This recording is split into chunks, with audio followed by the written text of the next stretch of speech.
but it's not clear if each of you are prepared to be at the table on each of these issues. We need to get past this point quickly. So I urge you to give a little so that you may get a lot. This week, we've been reminded again that every one of your populations and economies need us to get results here in Belém. By the protesters in the streets, by the storms that are hitting so many countries, by the prospect of a world that is hotter, poorer, and less healthy, and a human and economic losses that no nation can afford. There is simply no time to wait, so let's get back to work. I thank you. Thank you, Simon. Due to the late hour, I propose to conclude our work now so that everyone can get some rest tonight and tomorrow. Distinguished delegates, colleagues,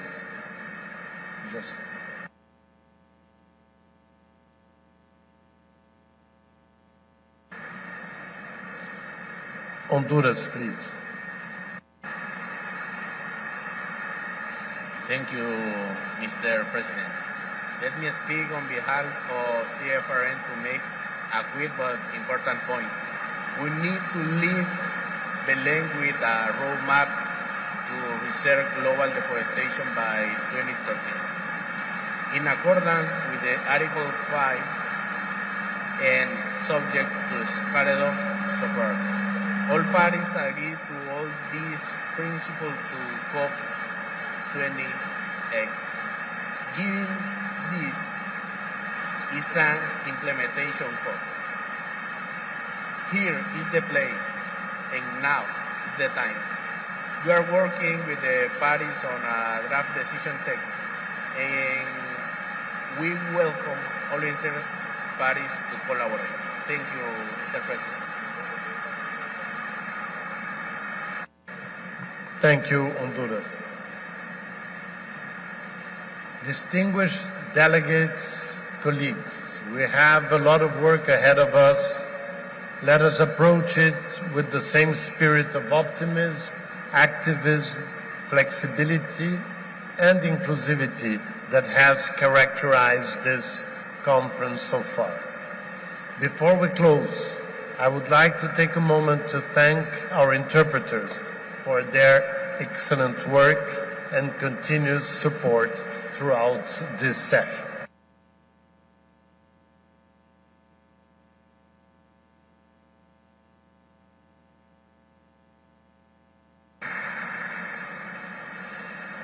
I now declare the meeting of the COP adjourned, the meeting of the CMP adjourned, and the meeting of the CMA adjourned. Good evening. Good evening, everyone, and thank you for joining us for today's COP30 Presidency briefing. Today's press conference is intended to summarize the key negotiation and consultation outcomes of week 1. And joining us today are Ambassador André Correia do Lago, COP30 President, Ana Toni, COP30 CEO, and Ambassador Lilian Chagas, COP30 Climate Negotiator. And with that, I'm pleased to turn it over to Ambassador André Correia do Lago for his remarks. Thank you. Obrigado, Rubens. Hi, hello, how are you? Could you hear the session? Yes, you could hear the session. So it's very simple, no questions. So we closed the week and everybody wants to go and have dinner in a wonderful Belém restaurant. But if you have questions about it, I think Anna, Lilian and I are, I hope, ready to answer the questions. It's going to be very short. We all have to leave. You saw that we accelerated the end. So.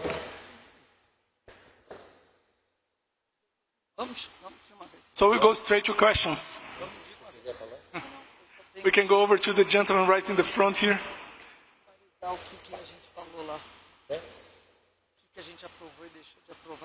I think our colleague with the microphone is on his way.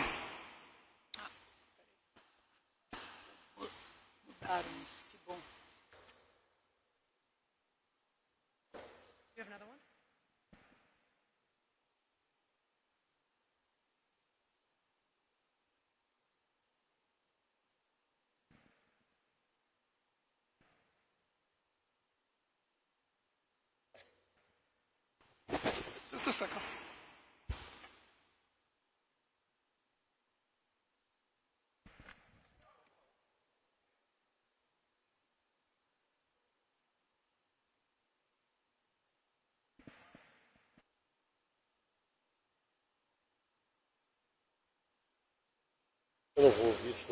Thank you. Yvan Cohen with AFP. I guess a lot of us are wondering if you could explain more about the purpose of the note. Is this the end of the discussion on the 4 items? Is this meant for the ministers? What's the purpose of the note? And we can take another question. Can go over there to the... Yeah, right there. Thank you. Just continue your question, process-wise, what can you expect for this document that you're going to release tomorrow? Like, it's going to be evaluated by the parties, you're going to have a next stock-taking plenary for it? Because I think we were expecting this plenary to be the moment to decide on how to move forward with this. And also, you're going to have just 1 week to work on text, because you didn't have this text before. So how do you plan to use this week? Anna, I think that I was a bit brief in the beginning. So Anna is going to say a few things about what was translate all the gaveling that we had, and then I'll say a few words about the 4 items. I'm sure that Lilian can even give more details. First of all, I want to say that we have 116 NDCs today, so 1 more from yesterday, so 116. The second thing, as you could hear if you were there, if you didn't hear, but it seems that the work of the technical work went really well this week. I think negotiators will give more details, Lilian will give more details, but several topics have already been approved by you, so André, doing it, capacity building, least developed countries, empowerment, topics related to administrative and finance issues, adaptation report, anyway, the transaction work. So several topics has been agreed. Secondly, a lot of the topics have advanced, really a lot, for what we heard. Great topics, there is text on all the topics, which is again shows the speed of the negotiators, and we celebrate that. And it's clear that there is work to be done next week on key topics, response measure, global stocktake, mitigation working group, just transition, GGA, gender, technology, but they all advance, and quite a bit, so we feel good about that. On the note, I think André is going to mention what does it mean, the agreement, so let us, no, please, go ahead. Quer dizer mais uma coisa disso? Não? So, on the consultations, they continue, and as you heard, in the past 2 days, we asked the parties to share their visions on 3 issues. No? No, 3. 3 issues. A estrutura.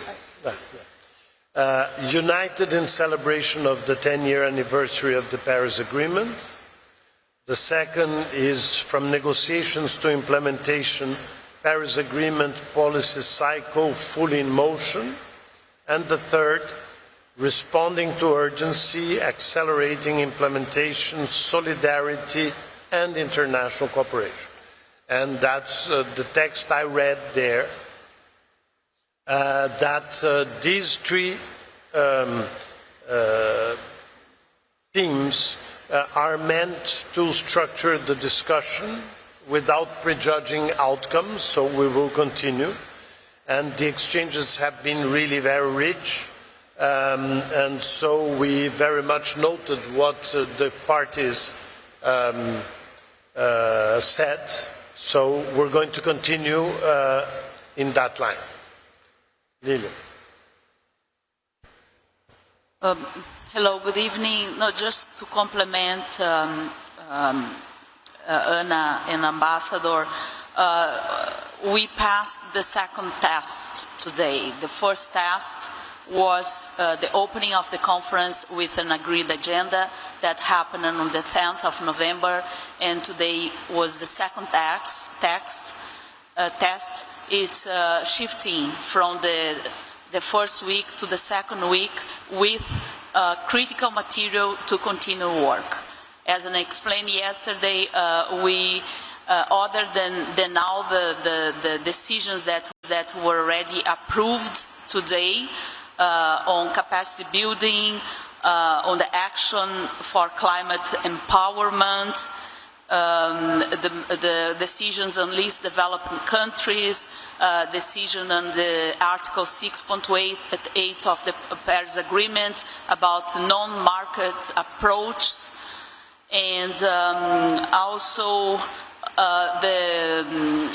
one issue that I would like to highlight that we will be dealing for the first time within the climate environment is the issue of the synergies among the three Rio conventions: climate, biodiversity, and desertification. We forward for the second week a draft work to be concluded in the second week, and this is the first time that the cooperation among these conventions will be explored.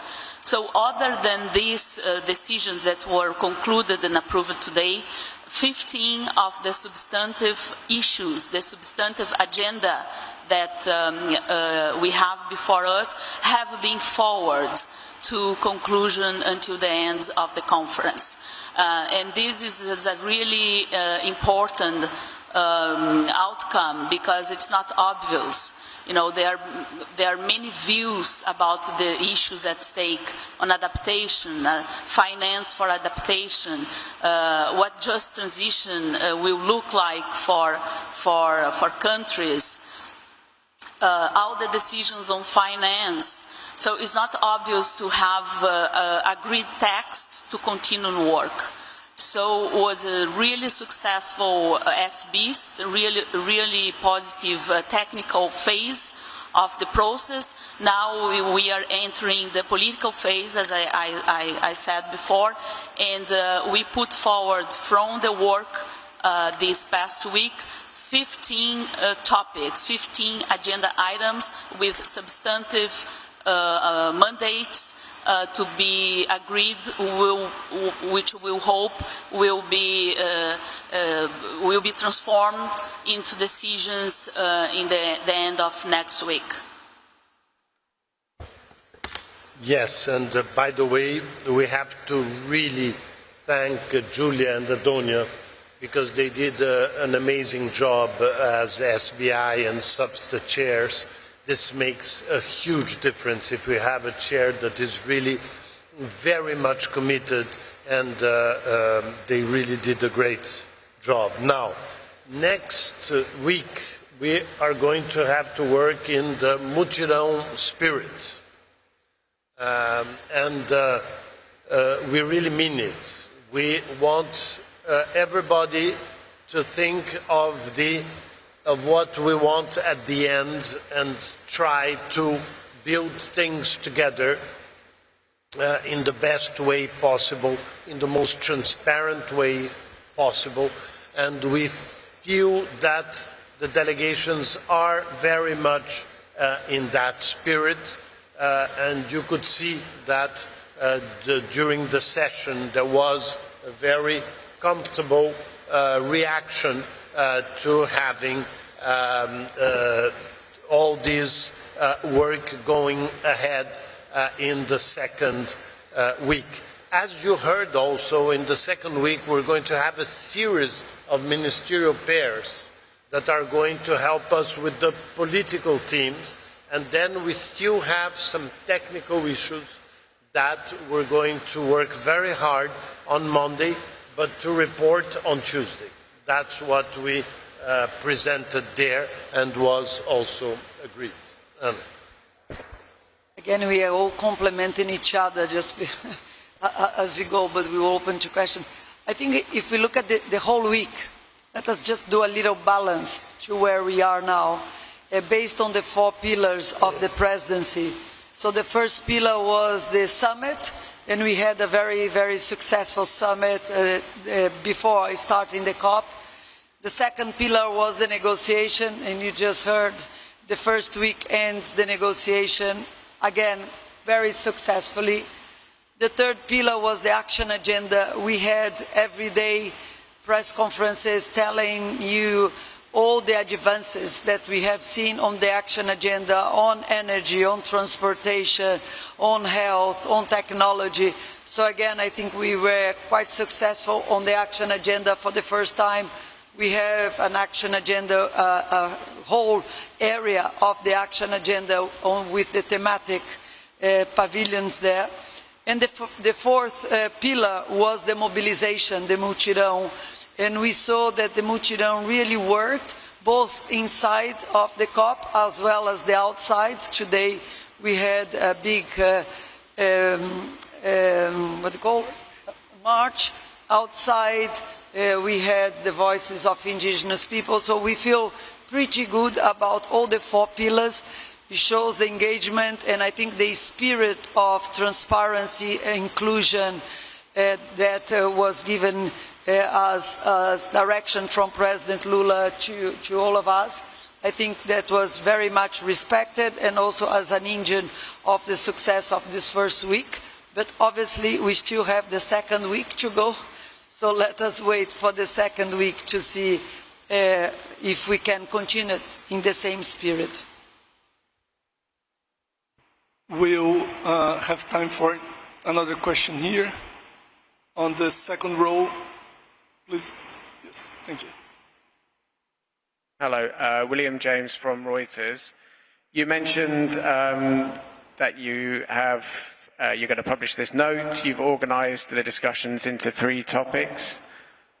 Is it your intention to seek an agreed form of words under those topics that everyone here can sign up to? In other words, a cover text or similar around that structure? Take a question, another one on the third row there, to your colleague Urmi. No. Urmi Goswami from the Economic Times. Good evening. A straight question. 4 agenda items which you took up for consultation under the presidency. What happens to those 4 items? Is that over? End of the conversation on them? Or are you recasting them into something else? If you can give it to us a little clearly, that would be really great. Thank you. Yeah.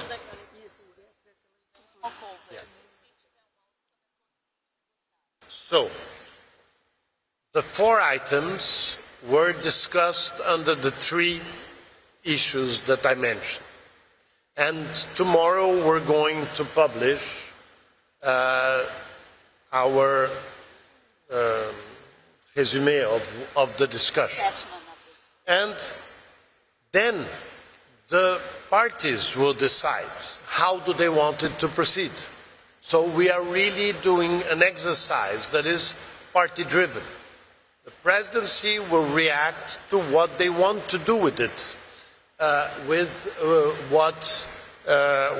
the text that we're going to publish tomorrow, with the discussions that we had, with the ideas that they proposed. So it's going to continue to be a party-driven process. So not top-down, bottom-up. Then, yeah, it's the same, it was big. I want to take this opportunity also to say that today we had a very interesting ministerial on finance issues that reiterated, and say that in the afternoon we had a very nice discussion, some of you were there, on the roadmap from Baku to Belém towards 1.3 trillion. That was also, I think, a very constructive discussion with lots of interventions by delegations and by observers. So I think it was really a very interesting day.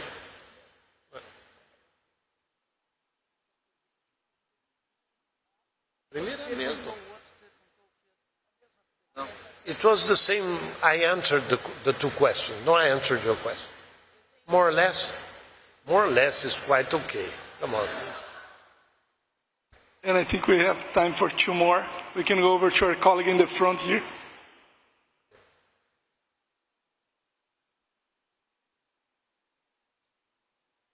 I'm Yukako from the Mainichi newspaper in Japan. I have a question about the roadmap for fossil fuel transition. What are you hearing from the parties so far, and do you see a middle ground between parties that are supporting it and the parties that have not yet showed their support? And we can take one more. Okay, we can go over to here in the front. My question is also about the presidential consultations. From what we hear is that the parties are really far from each other right now. There are a lot of divergent views, especially when it comes to 9.1 and unilateral trade measures. With just 1 week left, how do you plan to have a possible concrete outcome with parties providing such different solutions at this stage? So,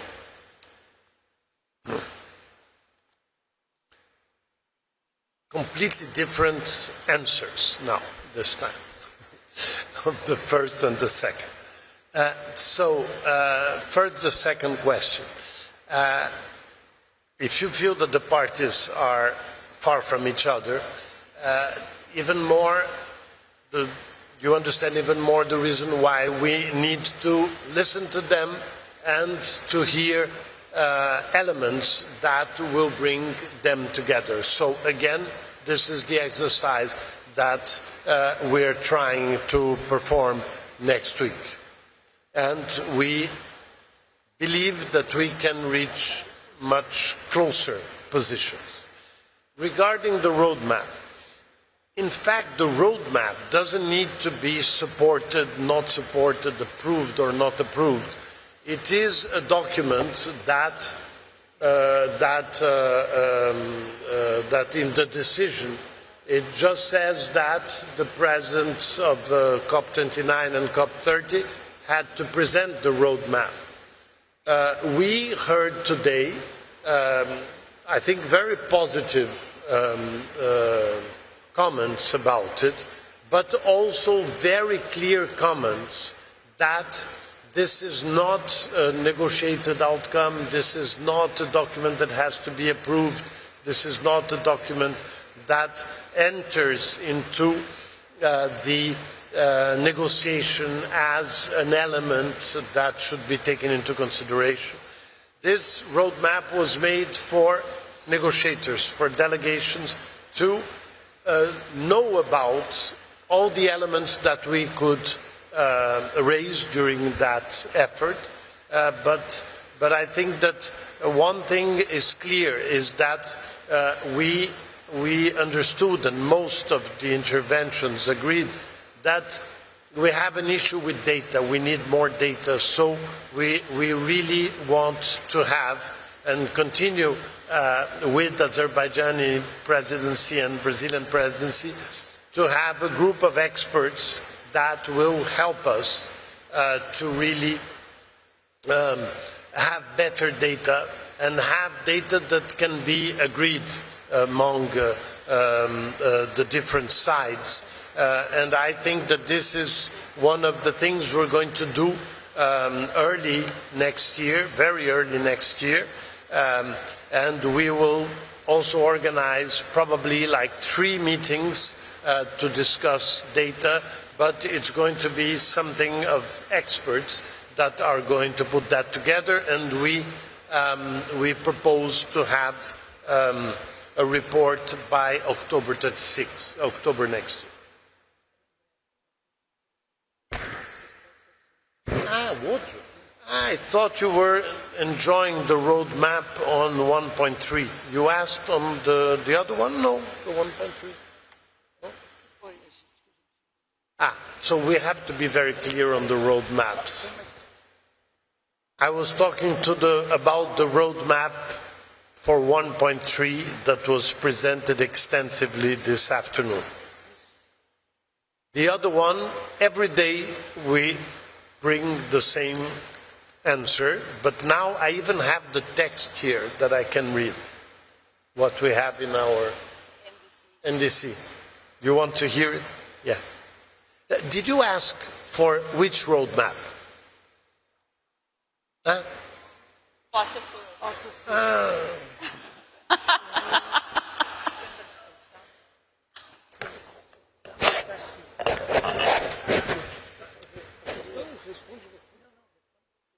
Lê aqui. I was so happy to answer the other roadmap.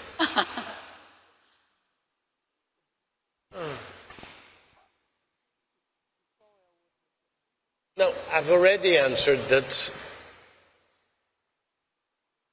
it is related to the Brazilian NDC, and that we have in the Brazilian NDC we have a sentence about that issue.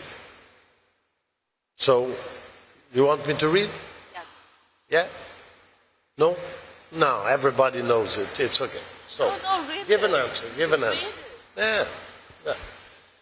Anyway, I give an answer. Yeah. Okay. I give an answer. So the NDC says Brazil will respond to the call to contribute to global efforts under paragraph 28 of the decision through the policies of national efforts, including those under the National Climate Plan. In addition, Brazil will welcome the launch of an international work for the definition and schedule of transitioning away from fossil fuels in the energy systems in an orderly, just and equitable manner, and it goes from that. So, as Andrea was saying, this is already on our NDC, but you're right that today was several meetings related to that topic. I haven't participated, I don't think Andrea was there as well, but we did hear there was a meeting of BOGA, the Beyond Oil and Gas meeting, and that several countries discussed that issue and are discussing a roadmap. That we haven't yet come, at least that we know, on the negotiation topic. That has been discussed. Many countries are discussing this in parallel. In the action agenda, as we discussed it yesterday, we already have transitioning away. There are several initiatives related to that. How and if parties will wanted to discuss that here, they seem to be discussing. If they wanted to discuss that in a different way in the negotiations, it's up to the parties to do so. Thank you. Please, Ambassador Lillian, want to share some remarks? It's something that we touched yesterday that I would like to call your attention on. We said yesterday that this is the COP with the largest number of representatives of indigenous people. There are hundreds of them in the Brazilian delegation, and I'd like to call your attention that we did something unusual and very new in our preparation, in Brazil's preparation to this COP, is that we offered a course on international negotiations to representatives of indigenous people. So during the year, they were trained in workshops, in international negotiations, in the biodiversity COP, and in the UNFCCC COP. There were 29 students from indigenous people in Brazil, and as a result, some of them went to the COP, biodiversity COP, COP16 in Cali, others went to Baku and to Bonn, and all of them are here at COP30 following 9 work streams, perfectly trained to take part in the Brazilian delegation at this COP. The course was named Kuntari Katu, and it was held in the Brazilian Diplomatic Academy in the Ministry of Foreign Affairs during the whole year, and the students are here acting already to explore what this process can bring to the indigenous people in Brazil. I think that I would like to call your attention. So I would like to call your attention because it's a really good story. For the first time, Brazil's trained indigenous people representative to be part of these negotiations. The name of the course is Kuntari Katu. You have to Google it because I forgot the meaning. Thank you.